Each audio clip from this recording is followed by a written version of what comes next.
Okay, so derivative of a sum and formulas when it comes to this formula, ang gagawin natin, given that meron tayong function that y is equal to a function of u,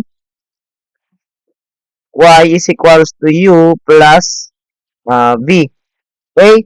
So, y is equals to u plus v. Wherein yung y is a variable, yung u is also a variable, and v is also a variable. Pag kinuha natin yung differential of y with respect to x, ang simpleng gagawin natin is kunin natin ang differential nitong x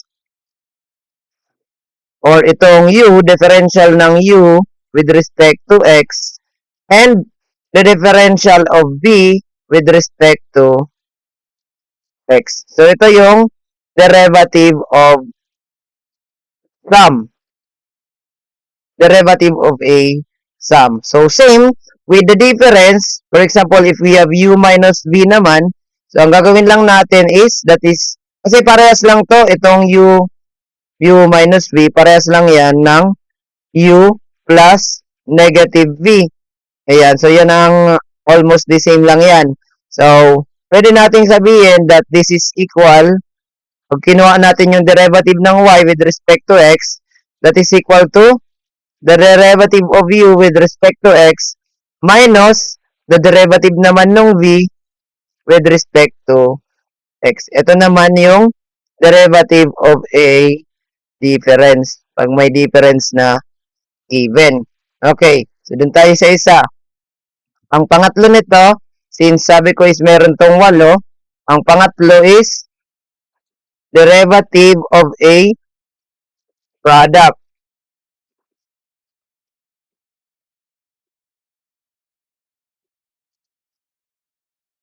So, given na meron naman tayong function na y is equals to u times v. Y is equals to u times v. So, ang gagawin natin is i-derive natin ito. Makukuha natin yung formula niyan na the derivative of y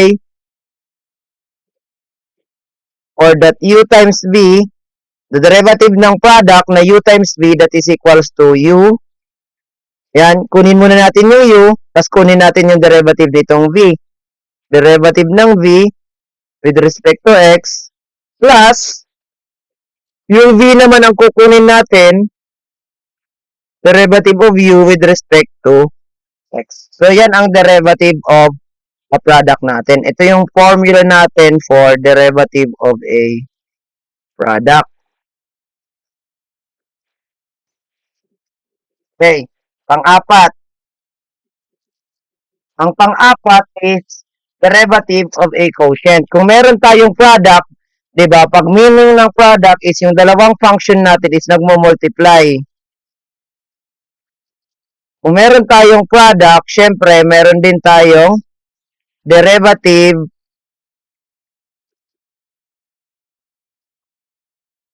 of a quotient. Sa derivative naman of a quotient, for example, you have a function y is equals to u over v. Wait lang.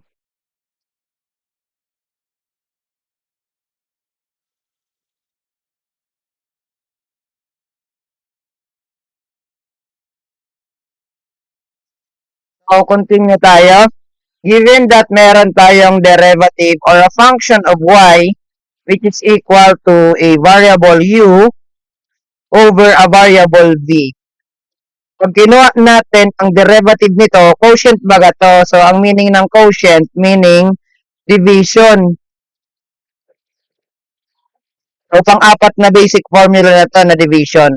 Pagka nakakita kayo ng ganyan, ang gagamitin na yung formula, so we need to memorize this formula sa the derivative of u over v with respect to x is equals to v du over dx, or kukunin muna natin yung v or the denominator times du over dx minus u The derivative naman ng v with respect to dx all over v square. So, yan ang formula natin for the derivative of a quotient. So, tatandaan natin ang mga formulas natin na iyan. Okay, so ito yung formula natin for the derivative of a quotient. So, yan yung pang-apat natin na basic formula. So, yung pang-limang formula, this falls under chain rule. So, fifth formula, that the derivative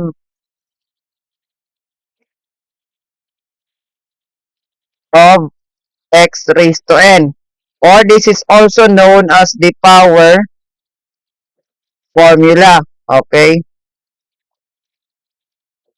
Example, yung x raised to n na yan, example that x raised to n, x na nakaraise sa 3, x na nakaraise sa 4, x na nakaraise sa 1 half, x na nakaraise sa 1/3, yan. Basta may mga exponent yung x natin. So, pag kukunin natin yung derivative niyan, given that we have y is equals to x raised to n, wherein yung n natin dyan is any integer.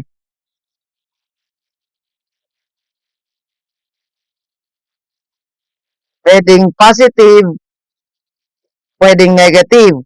So, ang magiging formula natin, pag kinuha natin yung derivative ng y with respect to x is equals to yung n ibababa natin times yung x raised to n, kaso yung n maminusan muna natin ng 1. Okay, so yan yung formula natin for the derivative of x raised to n. Yan yung formula natin para dyan. For other formula, we have the derivative of a product and a constant, pang-anim kasi 8 to, derivative of a product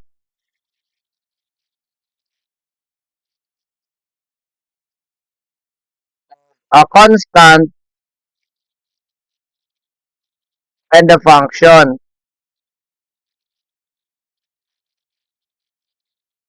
So, pag may nakita kayo na, for example, you have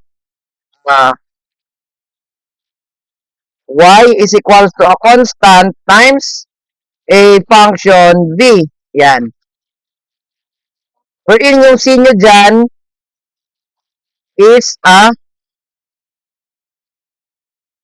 constant or any number. So, pag constant yan, ang gagawin nyo para makuha nyo yung derivative ng y with respect to x is ilalabas nyo lang yung constant and then ang i-derive nyo lang yung variable. Okay? So, kung constant lang kanina, nagzi-0. Ngayon, since hindi naman na constant, merong variable na katabi, yan yung formula na gagamitin natin. For number 7, derivative of a quotient of a constant, alas parehas nito, kaso ito multiply. So, ito naman, derivative of a quotient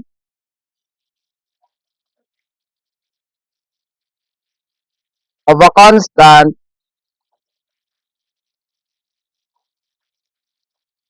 and the function.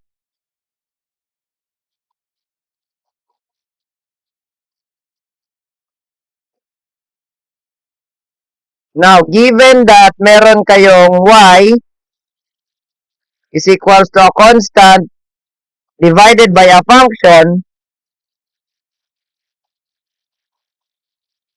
sa ibabaw lagi yung constant, ha? Example ko niyan, 1 over x, 1 over x squared, 1 over x plus 2. O yan, mga ganyan na formula. Nasa ilalim yung variable natin. Para kunin yung ganitong uri ng derivative, just simply, derivative of y with respect to x is equals to, or the derivative ng, di pala y. The derivative of c over v is equals to negative c times derivative ng v with respect to x all over v squared. Okay, so tandaan natin yan. Negative c over the derivative of v with respect to x all over v squared. So, yan ang derivative of a quotient and a constant. And if merong function dun sa ilalim. And lastly, pangwalo, 7 na pala to. Ito is 8. Ang 8 basic derivative function is derivative of a square root. Example, you have a function that y is equals to the square root of the function. Yung function natin is nasa loob. Pag dinerive natin yan, use formula na lang tayo, derivative over dx of square root of u is equals to du over dx all over to the square root of u. So, yan yung mga basic derivative formulas na meron tayo. Na magkaroon tayo ng example sa kada isa para mas lalo natin na maintindihan. Okay?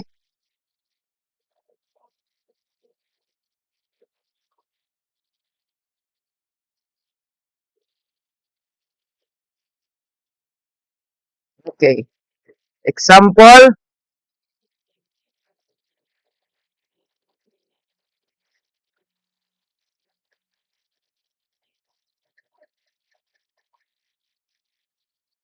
derive the function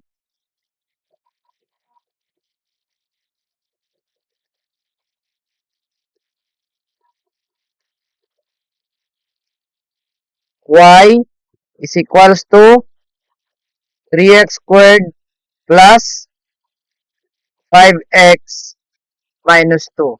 Okay? So, if we have a function na y, so y is equals to 3x squared plus 5x minus 2.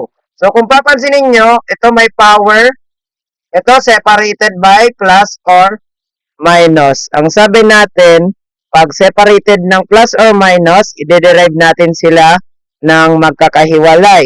So, bale, ang gagawin natin is the derivative with respect to x of y is equal to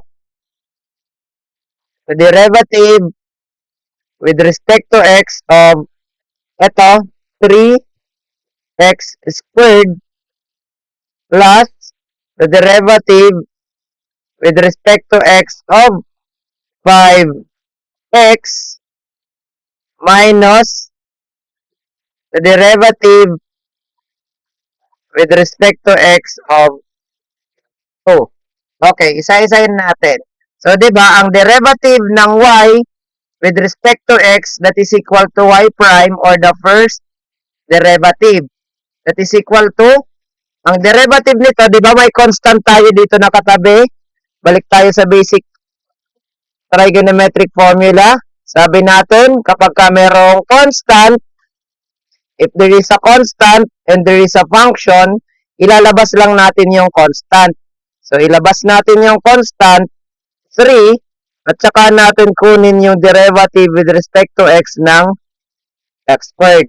Okay? So, ilabas lang natin yung constant 3, then get the derivative of x squared plus, ayan, may constant ulit, ilabas yung 5, derivative ng x with respect to x, Okay, ito is a constant. Di ba 2 is a constant?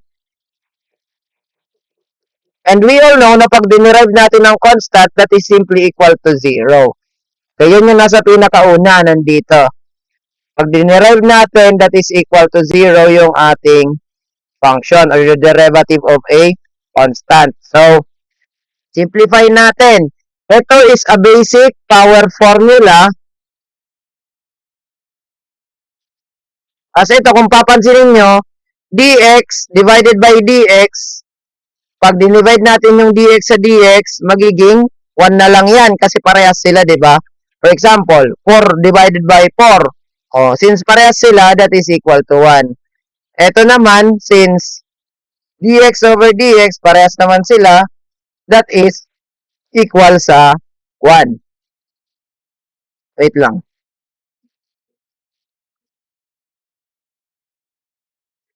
Ayan.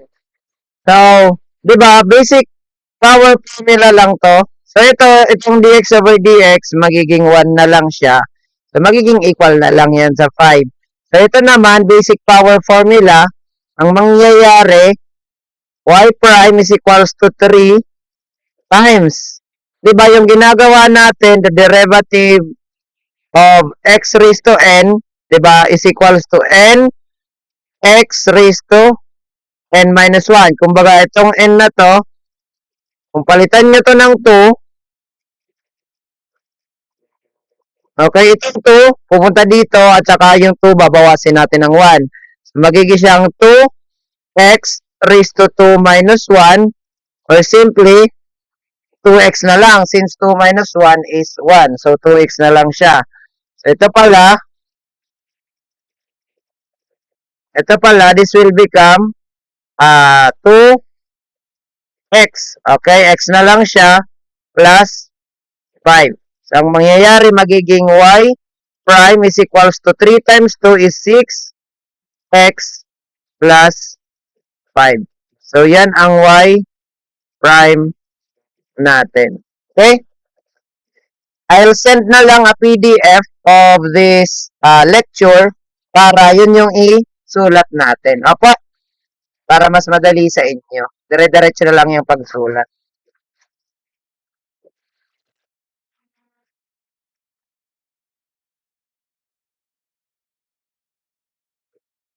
Okay, another example.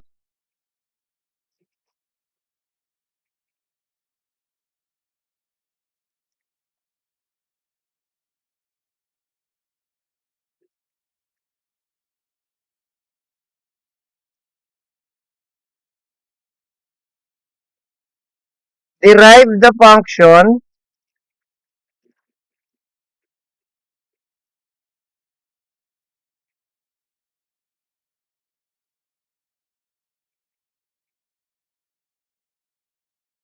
y is equals to x squared plus 1 all over x raised to 3. Ayan. So, ito, this is a proper function kasi mas mataas yung nasa denominator natin as compared dun sa numerator. So, this is considered as a proper fraction. So, ang gagawin natin dito, since may over, diba, may over, matik, pag ganyan, quotient. Derivative of a quotient ang gagamitin natin.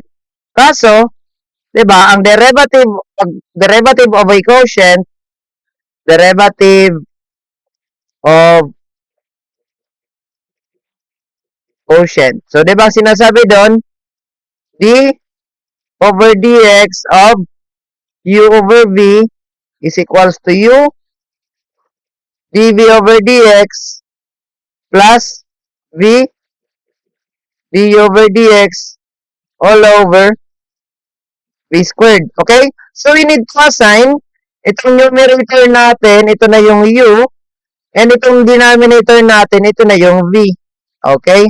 So, i-assign lang natin para mas madali. So, if u is equals to x squared plus 1,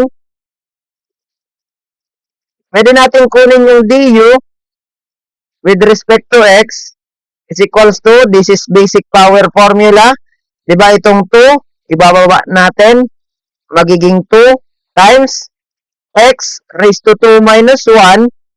Yung 2 minus 1, simply, equal na lang yan sa 1. And yung 1, magiging invisible, kaya alisin na lang natin. Ang derivative naman ng 1 is equals to 0. So, 0 na to, kaya 2x na lang yung du over dx natin.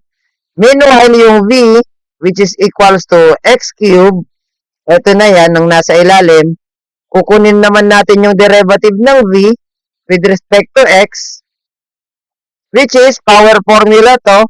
Ito, bababa naman, 3, diba, bababa yan, 3, times x, 3, minus 1, okay?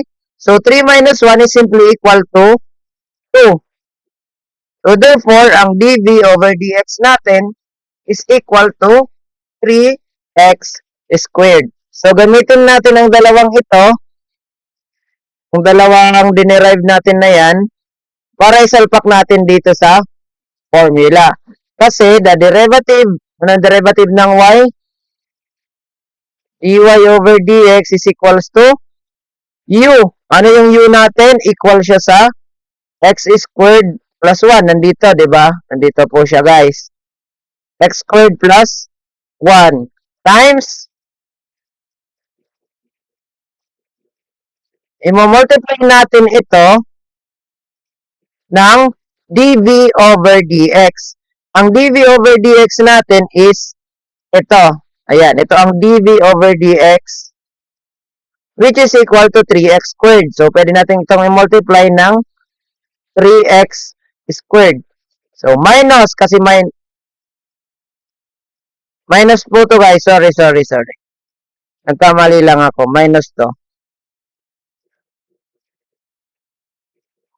Minus v.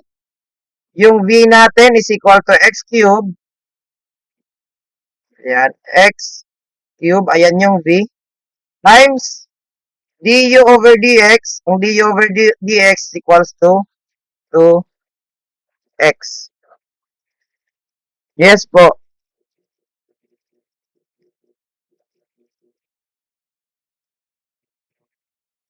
Okay?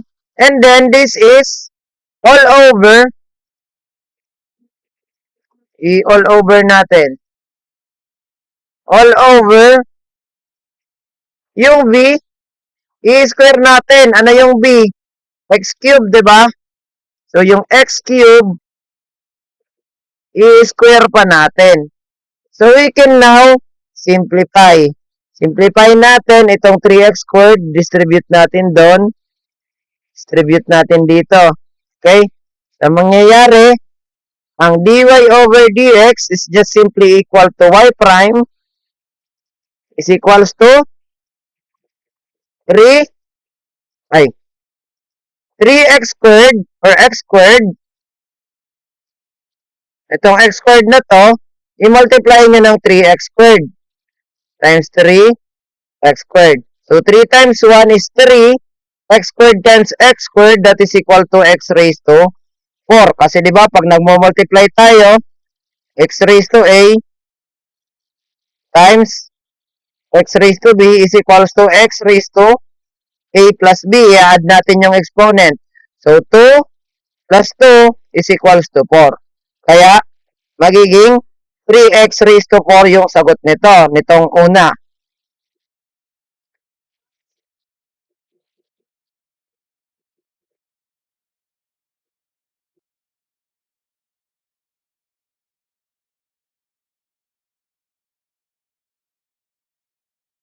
Ang mangyayari, magiging y prime is equals to, pag minultiply yung 3x squared sa x squared, sabi ko magiging 3x raised to 4.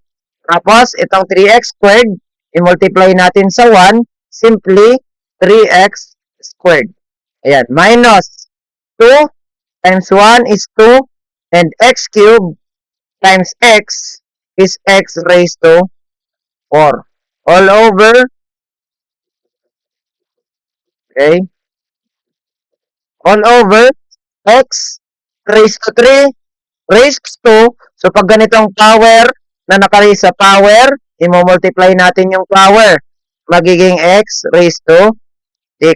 So, combine like terms, 3x raised to 4 minus 2x raised to 4. So, imamalinas natin yung 3 at 2. May iwan na lang is isang x raised to 4 plus 3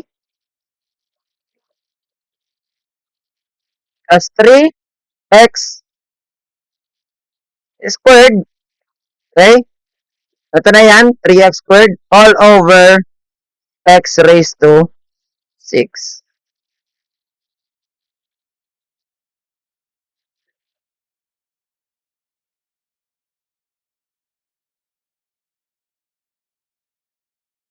Okay? So, diba dito, pagdating dito, pwede pa natin i-factor out yung x squared. So, we can factor out x squared. May iwan na lang dito is x squared plus 3 all over x raised to 6. Kasi pwede itong i-cancel. Ito, bawasan natin ng dalawa. May matitirang 4. So, ang y prime natin is equals to x squared plus 3 all over x raised to 4. So, this is x raised to 4. So, ito yung ating sagot for the derivative of that quotient. So, tandaan lang natin yung mga basic trigonometric formulas.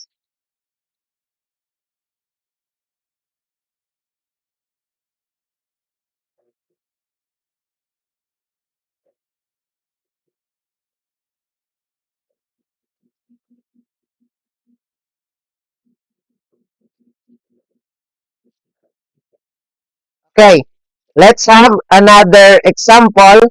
Example number 3.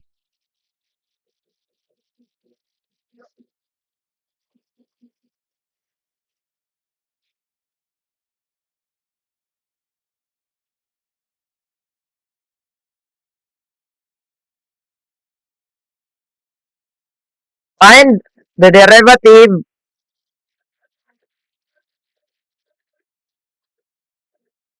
derive the function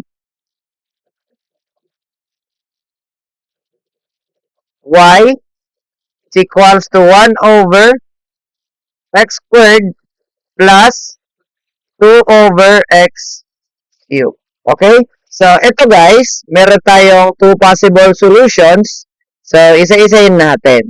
So, ang unang gagawin natin is kunin natin ang derivative nito by using, okay, hanap tayo kung aling rule ang pwedeng gamitin. We can use itong derivative of a constant and a function. Ayan. That the derivative of a constant divided by a function is equal to the negative constant dv over v squared. So, kunin natin yan.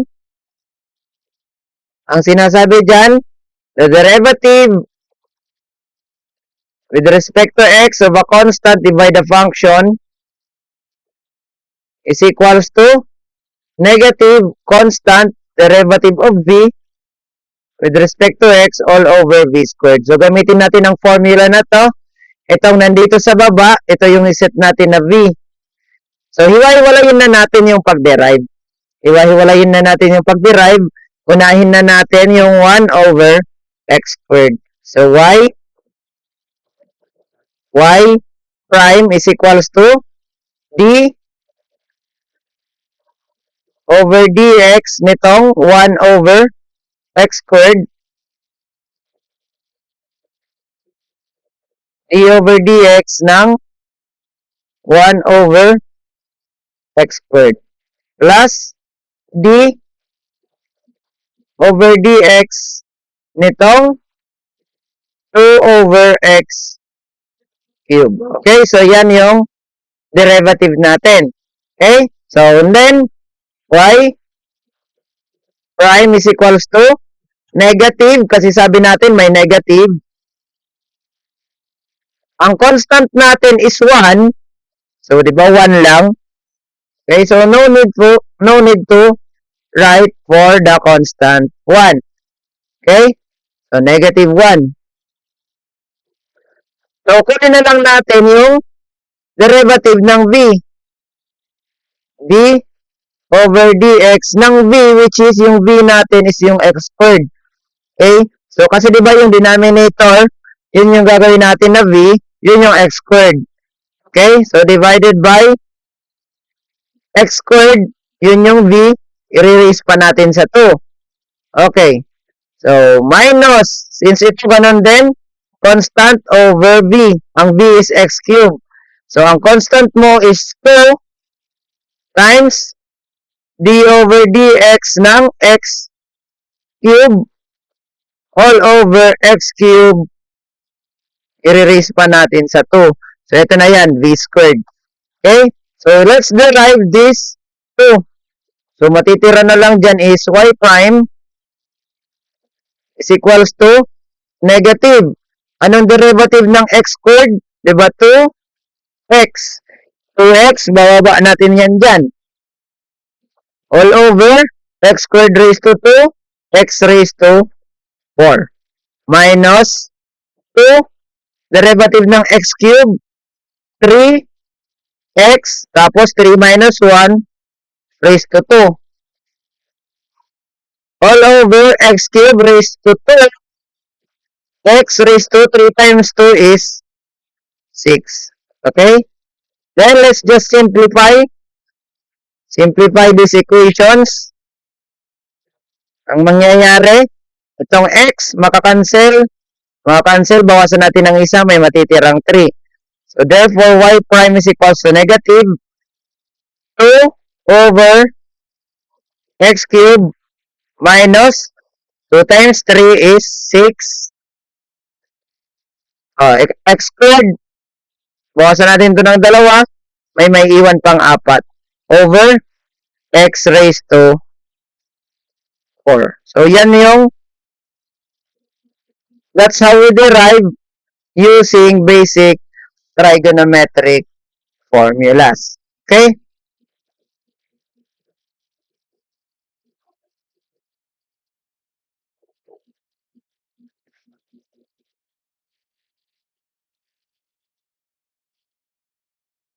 I'll give you again an assignment para pag-aralan nyo, and you try this to answer, these sample problems. Ayun naman. And then again, sa GC nyo lang po siya isi-send for your assignment number 2.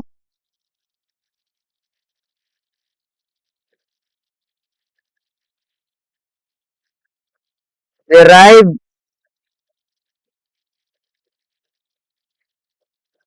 the following. So, dito, di nyo na need na mag-derive using yung may mga delta-delta. You may na just simply use those derivative formulas na binigay natin kanina. For letter A, y is equals to the quantity t squared plus 5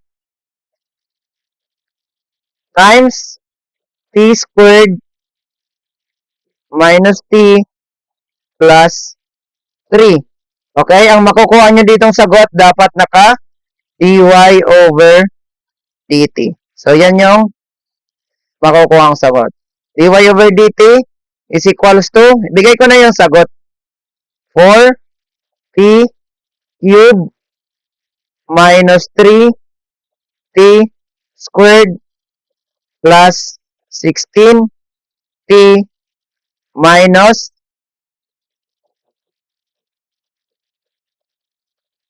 5. Okay, so yan yung sagot na makuha nyo dapat. Ayusin nga natin.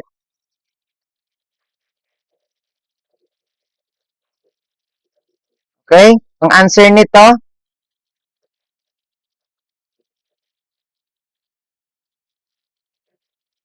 dy over dt is equals to 4t cube minus 3t squared plus 16t minus 5.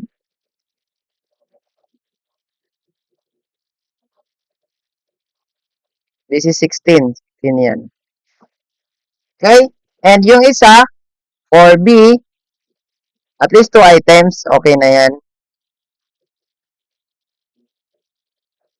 Derive the function y is equals to x plus 1 times x minus 2 all over x plus 3. So the answer